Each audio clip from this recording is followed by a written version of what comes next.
रातुल ने कहा कि तुम अभी भी बिस्तर में पड़े हो। वक्त कितना हुआ मालूम है? मैं ऑफिस जा रहा हूं। नीपा ने कहा, कैसे उठें? कमर से लेकर पैर तक इतना दर्द है कि मैं बिस्तर से उठ ही नहीं पा रही हूं। तो रातुल ने कहा कि ठीक है, मैं डॉक्टर को कॉल कर रहा हूं, वो आकर तुम्हें देखकर दवाई देकर जाएंगे। नीपा से ये कहकर मैं ऑफिस की ओर निकल गया। कल माँ आने वाली है। इसी बीच नीपा बीमार हो गई। अब माँ का ख्याल कौन रखेगा? हर बार माँ के आते ही नीता की तबीयत खराब हो जाती है। पहले क्या हुआ नहीं मालूम, लेकिन पिछली बार जब माँ आई थी तब भी नीपा बीमार थी। ये सब सोचते हुए मैं ऑफिस पहुंचा।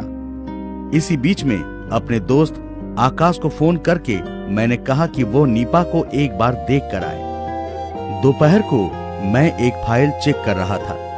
इसी बीच में पियोन आकर मुझे एक प्रिस्क्रिप्शन थमा कर गया। यह नीपा का प्रिस्क्रिप्शन था। आकाश जाते वक्त ऑफिस में देकर गया है। मैं और कुछ काम निपटाकर दवाई लेकर घर पहुंचा। दरवाजा नॉक करते ही माँ आकर दरवाजा खोली। बहुत दिनों के बाद माँ को देखकर मैं काफी खुश हो गया। दोनों मिलकर कुछ देर बातें की।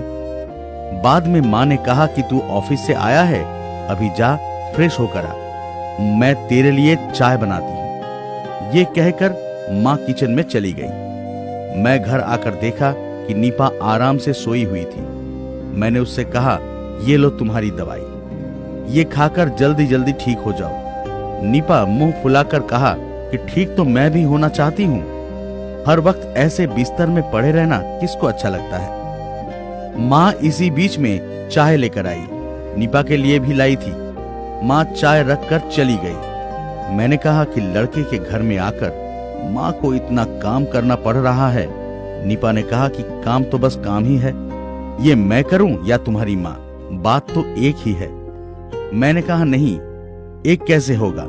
माँ आई है उनके बेटे के घर में, वो रानी की तरह रहेगी। 2 दिनों की बाद माँ चली गई। इस 2 दिन में घर का सारा काम माँ ने ही किया। रसोई से लेकर सारा काम माँ ने अकेले हाथ में संभाला और जाने से पहले 5-6 दिनों का खाना भी बना कर गई। वैसे माँ के हाथ के बनाया हुआ खाना मुझे बेहद पसंद है, लेकिन हर बार मेरे घर आकर माँ को काम करना पड़ता है, ये देखकर मुझे बेहद खराब लगता है। सुबह को ऑफिस जाते वक्त मैंने नीपा से कहा कि आज कैसा महसूस हो रहा है। तो नीपा ने फोन देखते हुए कहा कि आज थोड़ा अच्छा महसूस कर रही हूँ, शायद आज मैं चल पाऊंगी। मैंने कहा चलो देखते हैं क्या होता है। ये कहकर मैं वहां से निकल आया कि पहरेदार ने आकर मुझसे कहा, सर आज आपके घर के खिड़की के सामने ये दवाई का पैकेट मुझे मिला, शायद कोई भूल कर फेंक के गया होगा। तो मैंने पहरेदार चाचा को धन्यवाद देते हुए पैकेट खोलकर देखा, ये नीपा की दवाई थी जो मैं लाया था। इसमें एक भी दवाई भी नीपा ने नहीं खाया था। मैं जब शाम को घर वापस आया तो देखा कि नीपा बिल्कुल स्वस्थ थी। मैं सोफे में बैठ गया और कहा, वाह, दवाई ने क्या खूब काम किया है। ठीक तरह से दवाई खा रही हो ना? सुनकर नीपा ने कहा कि हाँ, खा रही हूं। ये कहकर नीपा रसोई की ओर चली गई। मुझे पता था कि नीपा झूठ बोल रही थी। फिर भी मैं बिस्तर के आसपास ठीक तरह से देखा कि वहां कोई दवाई का पैकेट है या नहीं, लेकिन नहीं, वहां कुछ नहीं था। अब मुझे पूरी तरह से समझ में आ गया था कि नीपा ये सब क्यों कर रही है। माँ के आने के समय वो बीमार हो गई थी और माँ के जाते ही बिल्कुल स्वस्थ हो गई। फिर मेरे जहन में ये ख्याल आया कि मेरे माँ से काम करवाने के लिए ही वो ऐसी बीमारी का नाटक कर रही थी। मैं सब जानते हुए भी नीपा से कुछ नहीं कहा, सिर्फ मैंने एक प्लान बनाया। इसके बाद 2-3 महीना बीत गया। एक दिन मैंने नीपा से कहा कि अगले सोमवार को माँ आने वाली है। मैंने कहा कि घर में सारी सब्जियां है या नहीं, थोड़ा चेक कर लो। तो नीपा ने कहा अच्छा। लेकिन रविवार रात से ही नीपा की कमर दर्द फिर से शुरू हो गया। सुबह को ऑफिस जाने के बाद मैंने देखा कि नीपा बिस्तर से उठ नहीं पा रही थी। मैंने नीपा से कहा कि रहने दो, तुम तो बीमार हो, बिस्तर में लेटी रहो, माँ तो आ ही रही है, बहुत सारा काम कर देंगे। ये कहकर मैं ऑफिस की ओर चल पड़ा। मेरी बातें सुनकर लगा कि नीपा बहुत खुश हो गई।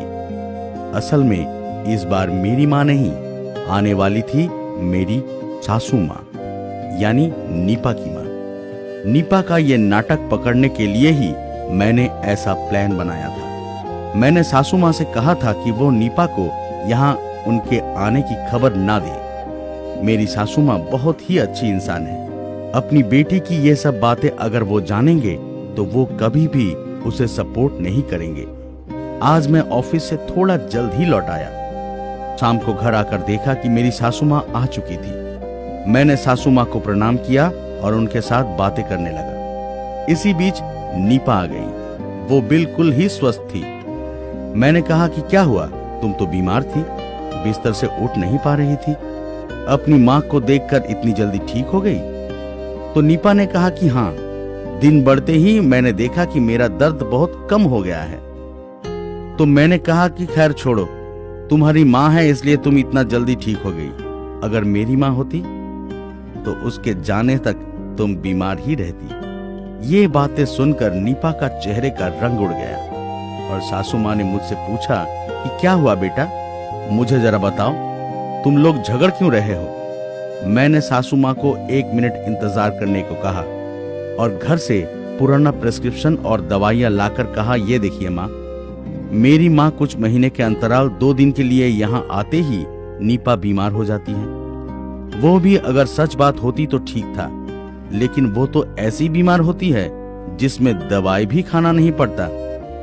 ये सब दवाइयां बाहर फेंक देती है। और उसके बाद मैंने ये दवाइयां माँ को दिखाया और मैंने ये भी कहा कि आज भी उसने सोचा था कि मेरी माँ आएंगी और इसलिए आज भी वो बीमार होने का नाटक कर रही थी। सब सुनकर मेरी सासू माँ बहुत गुस्सा हो गई। उन्होंने नीपा से कहा कि तुम्हें अपनी औलाद कहते हुए मुझे शर्म आ रही है।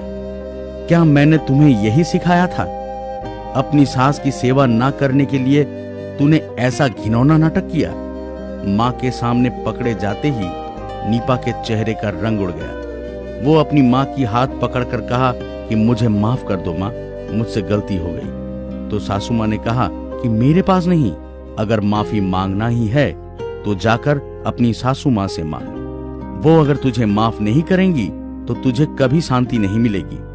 नीपा मुझसे भी माफी मांगी। मैं और क्या करता, माफ कर दिया। उसके बाद यह तय हुआ कि वो अगले हफ्ते गांव जाकर मेरी माँ को लेकर आएगी और उसके बाद मेरी माँ की सेवा करेगी।